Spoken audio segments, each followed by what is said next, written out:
Baik, perkenalkan nama saya Iskandar Widi Ardiana dengan NIM 21055511015. Di sini saya akan menjelaskan materi mengenai DDL atau Data Definition Language dan DML atau Data Manipulation Language yang kita sering gunakan dalam pembuatan database menggunakan MySQL.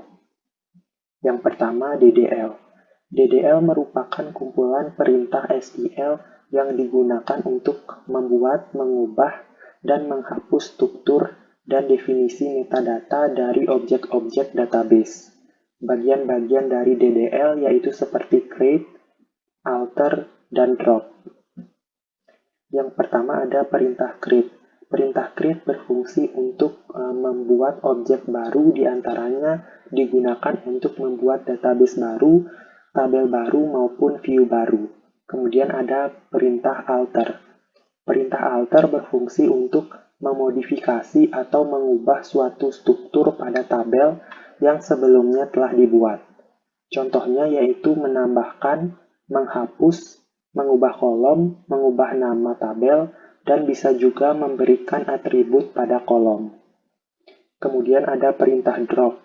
Perintah drop berfungsi untuk menghapus sebuah tabel maupun juga database, function, index, prosedur, trigger, dan view. Kemudian ada DML atau Data Manipulation Language. DML adalah salah satu bentuk query yang digunakan dalam MySQL dengan tujuan untuk memanipulasi data yang terdapat dalam tabel suatu database. Data yang dimanipulasi dengan DML adalah data yang terdapat pada tabel dan tidak mengubah struktur tabel yang terdapat pada suatu database. Bagian-bagian dari DML seperti insert, update, delete, select, group by, query aggregation, inner join, right, left, dan order by. Yang pertama ada perintah insert. Insert adalah query DML yang berfungsi untuk menyisipkan data baru pada suatu tabel. Insert dapat digunakan untuk memasukkan data baru pada tabel dalam suatu database. Kemudian ada perintah update. Update adalah query DML yang berfungsi untuk mengubah data yang terdapat pada suatu tabel. Update dapat digunakan untuk mengubah data pada tabel dalam suatu database dan tidak mengubah susunan tabel pada suatu database. Kemudian ada delete. Perintah delete adalah query DML yang berfungsi untuk menghapus data yang sudah ada pada suatu tabel. Delete dapat digunakan untuk menghapus data yang sudah ada pada tabel dalam suatu database. Kemudian ada perintah select. Select adalah query DML yang berfungsi untuk mengambil data dari suatu tabel. Group by. Group by merupakan fungsi pada MySQL yang digunakan untuk mengelompokkan sebuah data di dalam melakukan query select. Saat menggunakan group by, nilai kolom yang sama akan ditampilkan satu saja. Kemudian ada perintah order by. Order by merupakan fungsi pada MySQL yang digunakan untuk mengurutkan data saat mengeksekusi query select. Urutan data dapat ditentukan secara ascending atau dari terkecil ke terbesar dan descending atau dari terbesar ke terkecil. Selanjutnya ada query aggregation. Query aggregation atau fungsi agregat adalah fungsi yang menerima koleksi nilai dan mengembalikan nilai tunggal sebagai hasilnya. Contohnya dari query aggregation ini seperti min, max, sum, count, dan avg. Kemudian ada inner join. Inner join yaitu sebuah perintah yang digunakan untuk menampilkan sebuah data atau record dengan menghubungkan dua tabel atau lebih dalam suatu perintah. Kemudian ada right join. Fungsi dari right join hampir sama dengan inner join. Namun pada right join akan membuat sebuah parameter pada sebelah kanan jika pada tabel terdapat data atau record yang kosong atau tidak berelasi, maka akan berisi null. Kemudian ada left join. Fungsi dari left join hampir sama dengan inner join dan right join. Namun pada left join, kebalikan dari right join. Jika pada right join akan membuat sebuah parameter di sebelah kanan, namun pada left join akan membuat sebuah parameter dari tabel sebelah kiri. Dan jika ada data atau record yang kosong atau tidak berelasi, maka akan berisi null. Selanjutnya, langsung saja kita gunakan perintah-perintah yang sudah saya jelaskan tadi pada proses pembuatan database. Baik, di sini saya akan membuat sebuah database kampus yang berisi dua buah tabel, yaitu tabel fakultas dan tabel mahasiswa. Jadi yang pertama kita buat terlebih dahulu database-nya menggunakan perintah create database.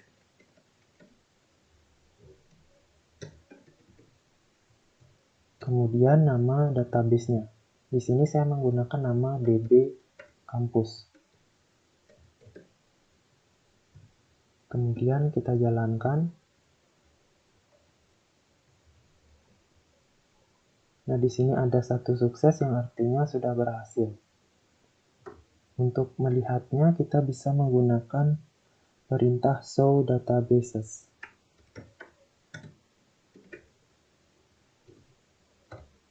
Kemudian kita jalankan. Nah, di sini sudah terlihat database kampus ini sudah ada, jadi bisa kita gunakan. Untuk menggunakannya itu kita bisa menggunakan perintah use db_campus. Kita jalankan. Nah, di sini ada satu sukses yang artinya sudah berhasil dan database kampus ini sudah bisa kita gunakan. Selanjutnya kita buat terlebih dahulu tabel fakultasnya dengan perintah create tabel. Kemudian nama tabelnya di sini saya menggunakan nama TB fakultas. Kemudian kita isikan di dalam tabel fakultas ini berisi kolom apa saja. Yang pertama ada ID fakultas.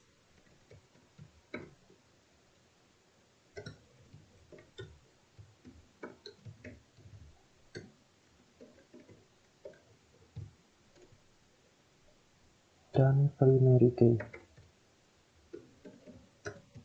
Jadi ID fakultas ini sebagai primary key.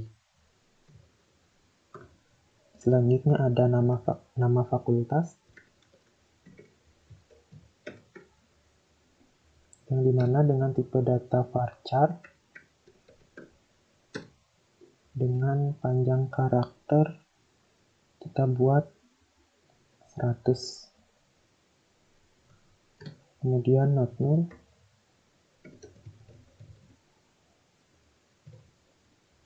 Selanjutnya ada jumlah mahasiswa.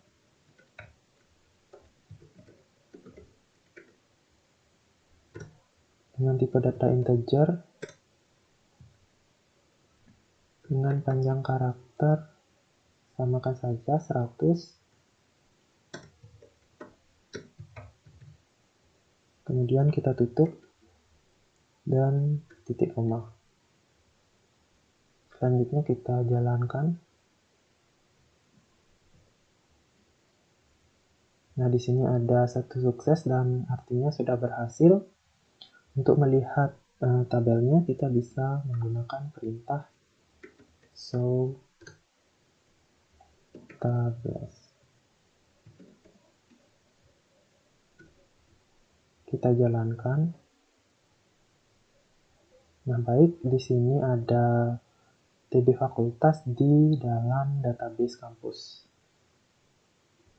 Selanjutnya untuk melihat isi dari tabel fakultas ini, kita bisa gunakan perintah select.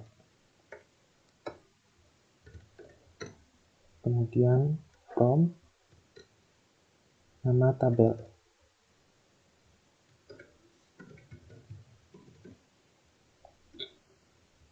Kita jalankan. Nah, di sini sudah terlihat di dalam tabel fakultas ini ada beberapa kolom, yaitu ID fakultas, nama fakultas, dan jumlah mahasiswa. Selanjutnya kita buat tabel mahasiswanya sekarang. Sama seperti sebelumnya menggunakan perintah create_table. Kemudian nama tabelnya, di sini saya menggunakan nama TB mahasiswa. Kemudian kita isikan kolom apa saja yang ingin diberikan. Seperti biasa, yang pertama ada ID mahasiswa, dan tipe data integer, node, auto, dan sebagai primary key. Kemudian kita isikan juga ID fakultas yang ini, yang nantinya ini akan saling berelasi.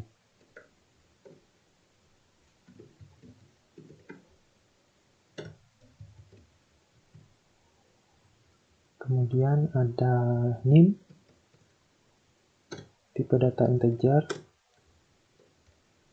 panjang karakter itu kita buat 50.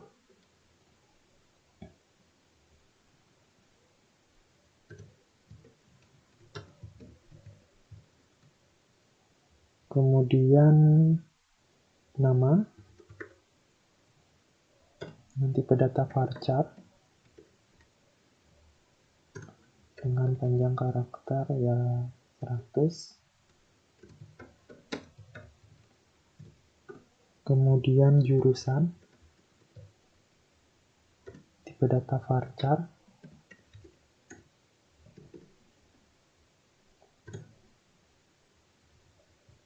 dengan panjang karakter ya 50.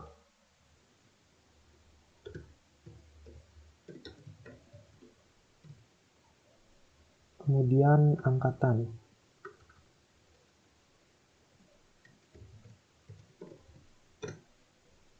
ini tipe data integer dengan panjang karakter 50.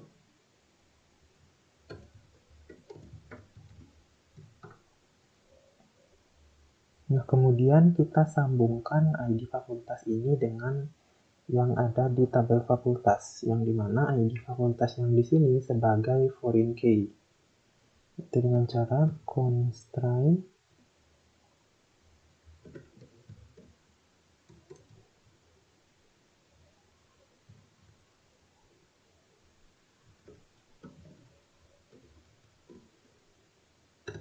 ID fakultas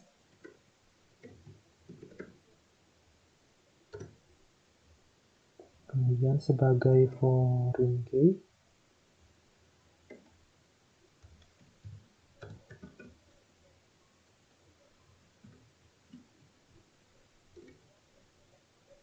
ID fakultas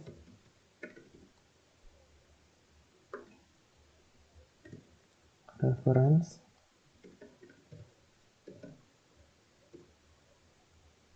tabel fakultas di ID fakultas.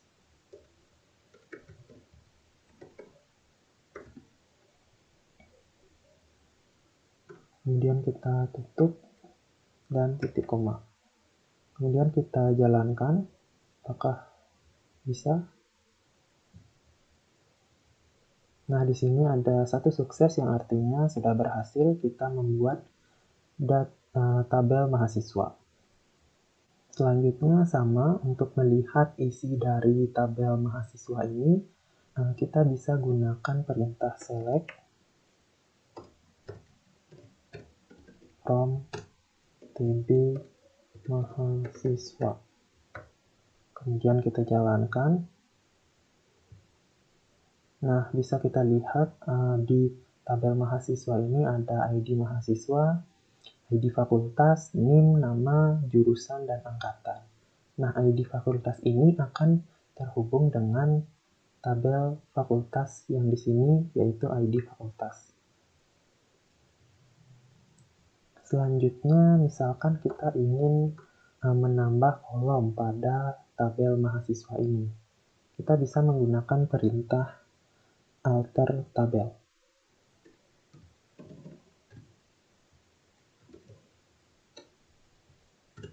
Kemudian di mana kita ingin menambahkan, kita ingin di tabel mahasiswa.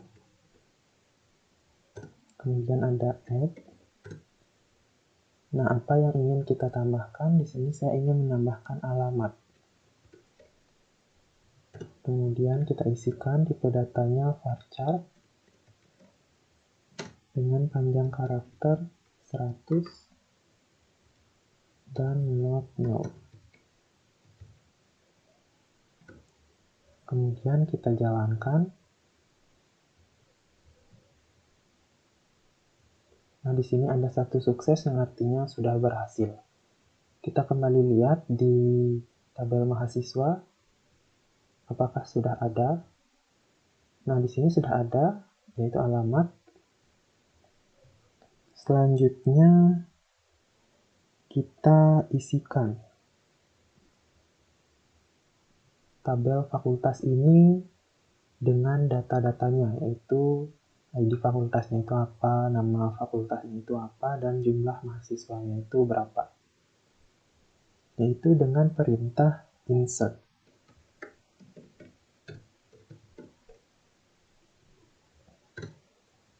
Yaitu kita panggil DB fakultas. Kemudian kita cantumkan kolom-kolomnya yang tadi, yaitu ada ID fakultas,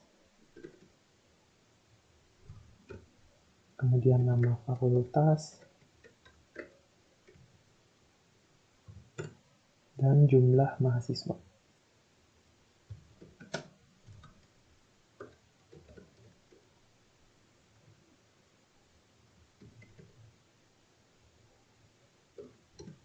Kemudian ada value.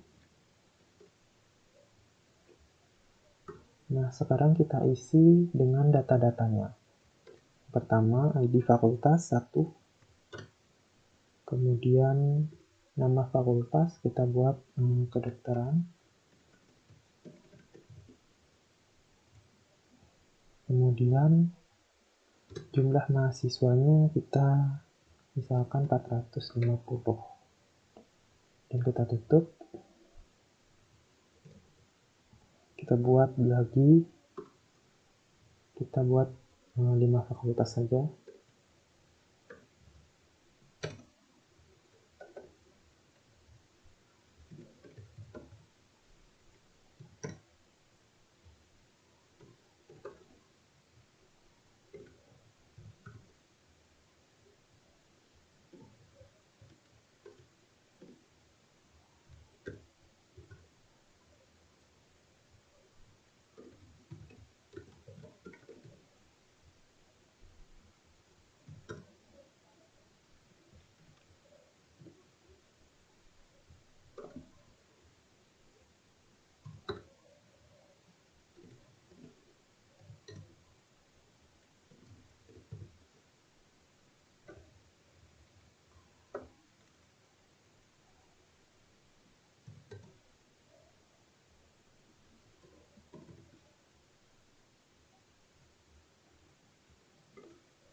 Nah, jika sudah, kita jalankan. Nah, di sini ada satu sukses yang artinya sudah berhasil. Kemudian kita cek tabel fakultasnya menggunakan select from tabel fakultas.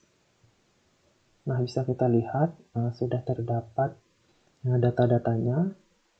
Selanjutnya kita isikan juga pada tabel mahasiswa. Sama, yaitu menggunakan perintah insert.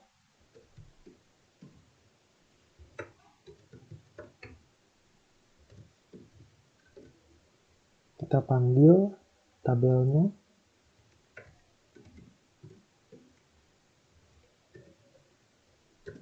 Kemudian kita panggil juga nama kolomnya.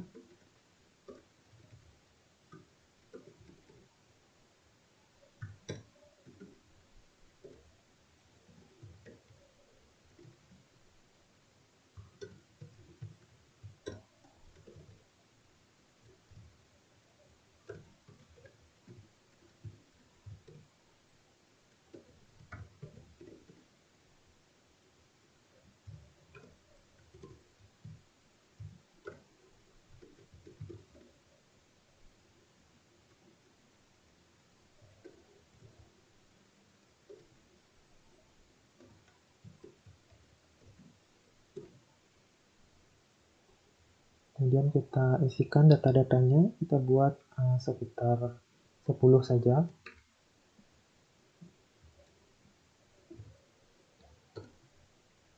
ID fakultas, kita bisa acak apa saja yang dari 5 fakultasnya.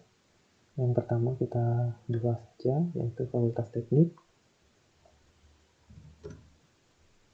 Kemudian NIM-nya kita acak saja. Kemudian namanya, nama saya deh, boleh.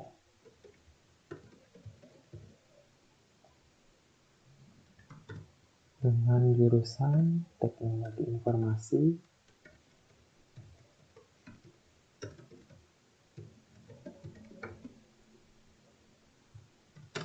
Angkatan 2021. Dan alamat Kelungkung.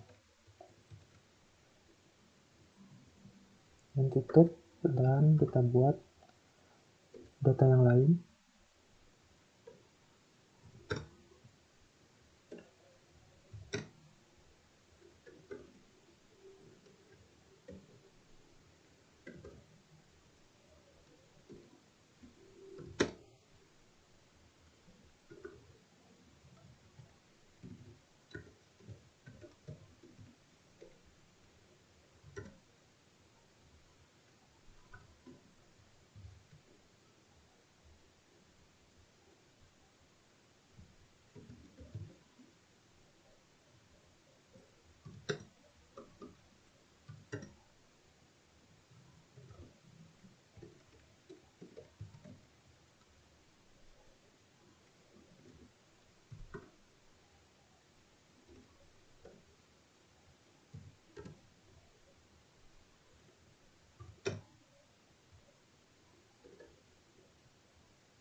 Kemudian yang terakhir,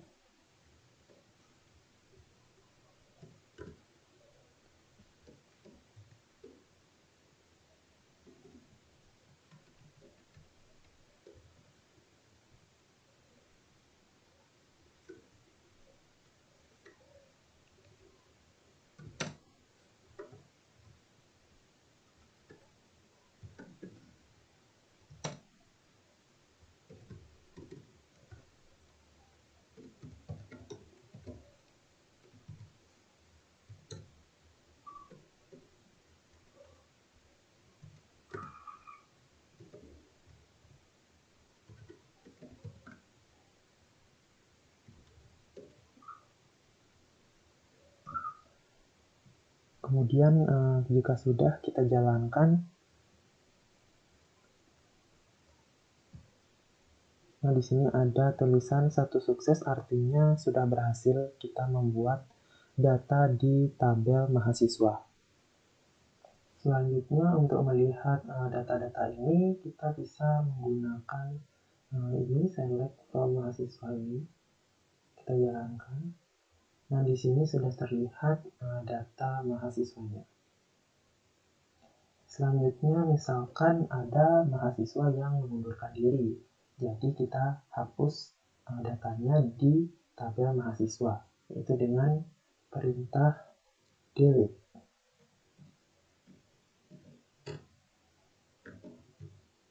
Tabel mahasiswa, kemudian where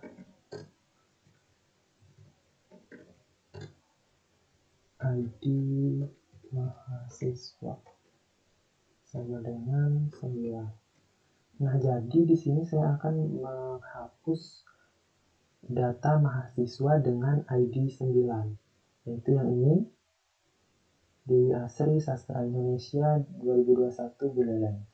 Kita coba. Nah, di sini ada satu sukses yang artinya sudah berhasil.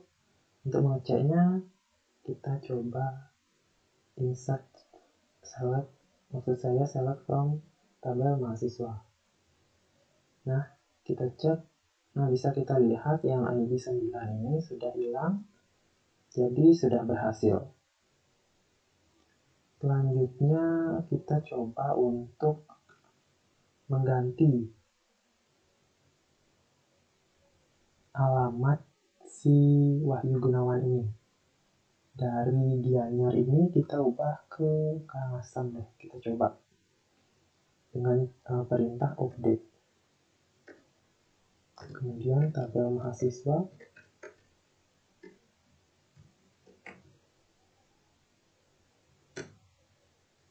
Set alamat. Kemudian kita tulis alamat yang baru, yaitu Karangasem.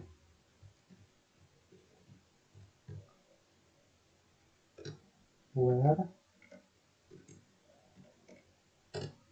kita nama sama dengan, nah siapa nama yang ingin kita ganti, yaitu Wahyu Gunawan. Kita tulis.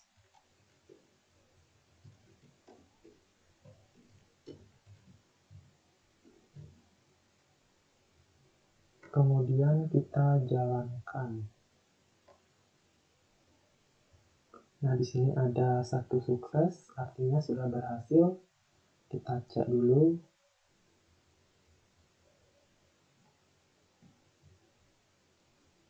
Bisa kita cek yang namanya Wahyu Gunawan, TNI Sipil, nah berubah menjadi Karangasem yang awalnya tadi itu adalah Gianyar. Selanjutnya kita coba untuk menggunakan perintah group by untuk menampilkan nama mahasiswa dan alamatnya secara sekaligus. Itu dengan perintah select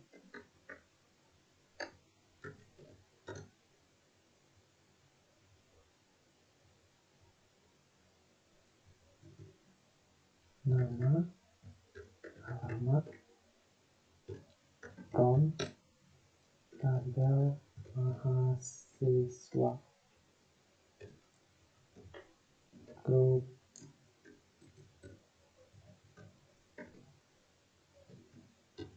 by nama. Kita jalankan. Nah, di sini tampil yaitu nama dan alamat dari mahasiswa. Bisa dilihat. Selanjutnya, misalkan kita ingin mengurutkan nama mahasiswa sesuai dengan abjad. Kita bisa menggunakan perintah yang namanya order by, yaitu select from DB mahasiswa order by nama, kemudian kita isikan ASC, yaitu ASC ini adalah ascending, mengurutkan dari yang terkecil ke yang terbesar. Kita run. Nah, di sini bisa kita lihat namanya ini sudah berurutan, yaitu dari A, B, dan seterusnya, yaitu yang terbesar adalah W. Nah, selanjutnya jika kita ingin mengurutkannya secara dari besar ke kecil, kita bisa menggunakan yang namanya descending atau DESC. Kita copy saja yang ini. Yang ini kita ganti menjadi descending. Kita jalankan. Nah, di sini bisa kita lihat itu dari awal yaitu W, kemudian P, K, B, dan A yang terakhir. Selanjutnya, misalkan kita ingin melihat NIM terkecil dan NIM terbesar dari semua NIM yang ada. Kita bisa menggunakan query aggregation, yaitu min dan max. Kita buat terlebih dahulu, select min, kemudian kita ganti nama NIM ini menjadi NIM paling kecil atau dengan alias AS NIM paling kecil. Kemudian next untuk menemukan NIM yang paling besar.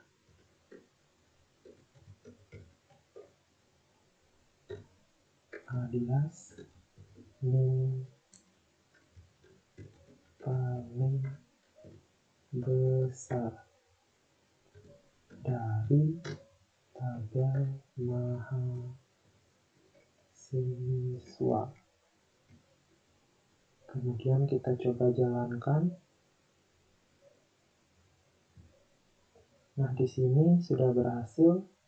Bisa kita lihat NIM terkecil itu atau paling kecil 19.0.111.0010. Yaitu di sini kita cek yang NIM, yaitu Bayu Pramana. Kemudian yang NIM paling besar yaitu 210.777/2017, yaitu yang ini, Agus Pratama.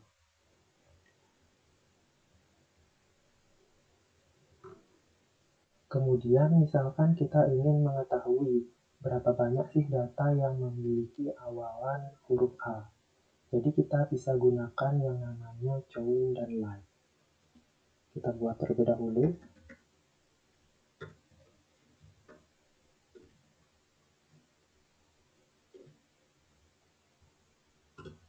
Kita berikan judul nama awalan A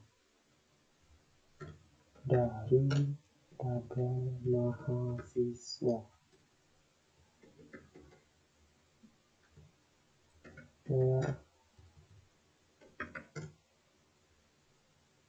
Nama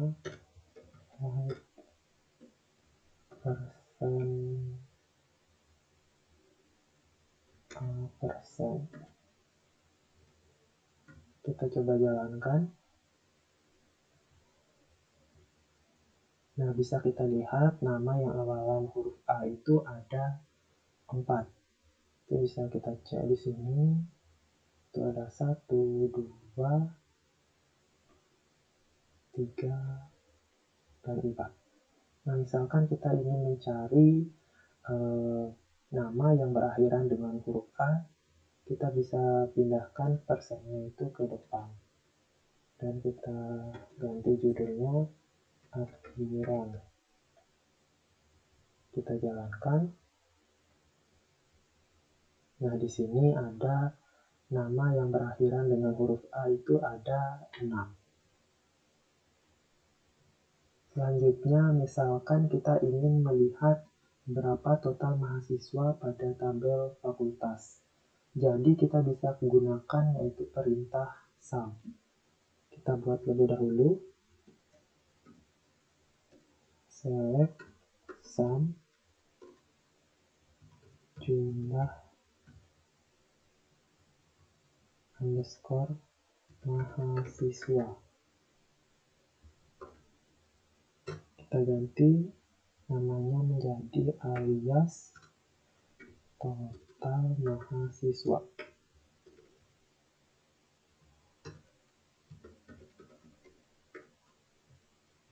Dari atau from tabel fakultas.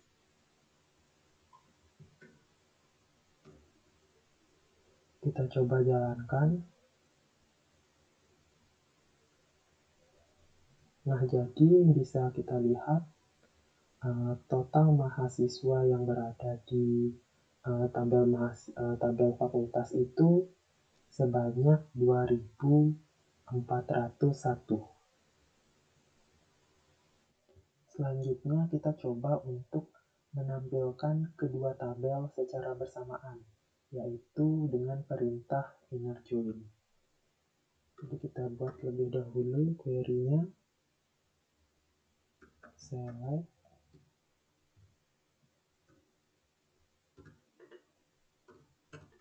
from TB fakultas inner join TB mahasiswa on TB fakultas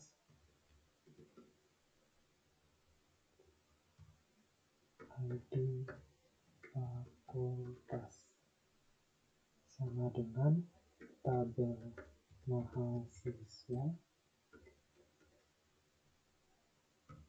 ID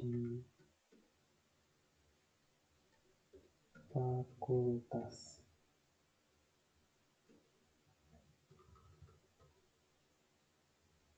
Kita coba jalankan.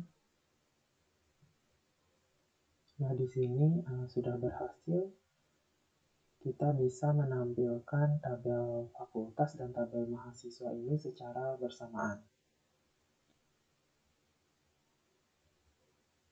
Yang ini merupakan tabel fakultas, dan yang ini merupakan tabel mahasiswa.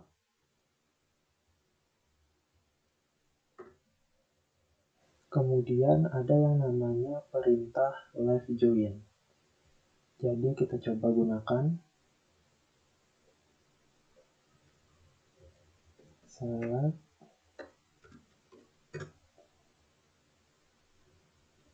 from tabel mahasiswa left join TB fakultas. On tabel mahasiswa. Nama sama dengan TB fakultas. Nama fakultas. Kita coba jalankan. Nah, di sini bisa kita lihat bahwa data yang berada pada sebelah kiri akan tampil, sedangkan yang sebelah kanan akan berubah menjadi 0. seperti ini. Ini data yang di sebelah kanan dan ini data yang sebelah kiri. Kemudian kita coba yang right join.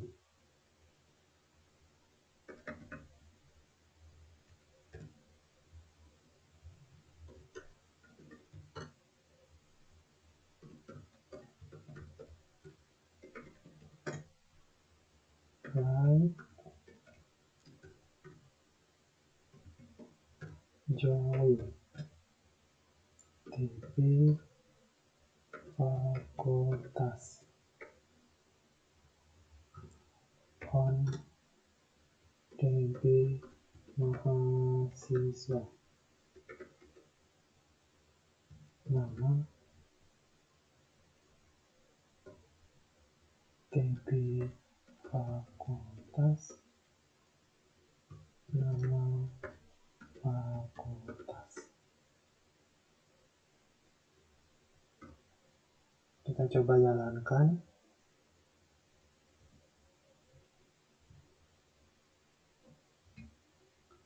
Nah, bisa kita lihat bahwa data yang tampil itu adalah data yang berada di sebelah kanan. Yang ini, sedangkan data yang sebelah kiri berubah menjadi 0. Selanjutnya, misalkan kita akan menampilkan data mahasiswa yang memiliki ID lebih dari 3 dan dari angkatan 2019. Jadi kita buat terlebih dahulu query-nya. Select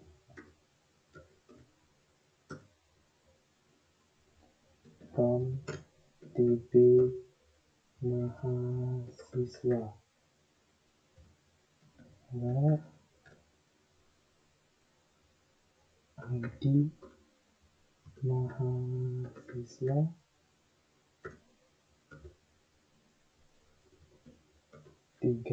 lebih dari 3 dan angkatan 2019.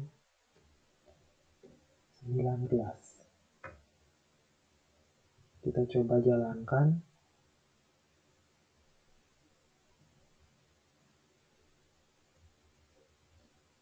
Nah, jadi di sini akan tampil 4 data yang dimana ID mahasiswanya itu lebih dari 3.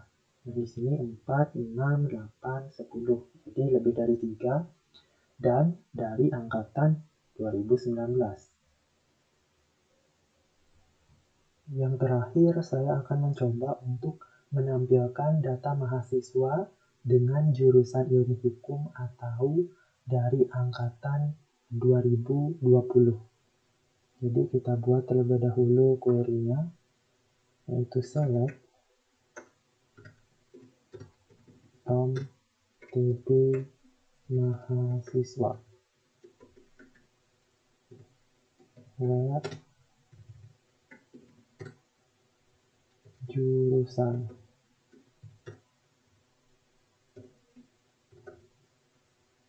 untuk ilmu hukum or atau dari angkatan 2020. Kemudian kita coba jalankan.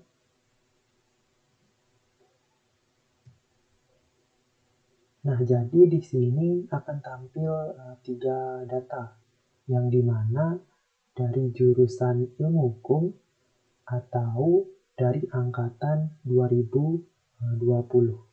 Jadi OR ini jika datanya itu benar salah satu dari keduanya, maka akan ditampilkan.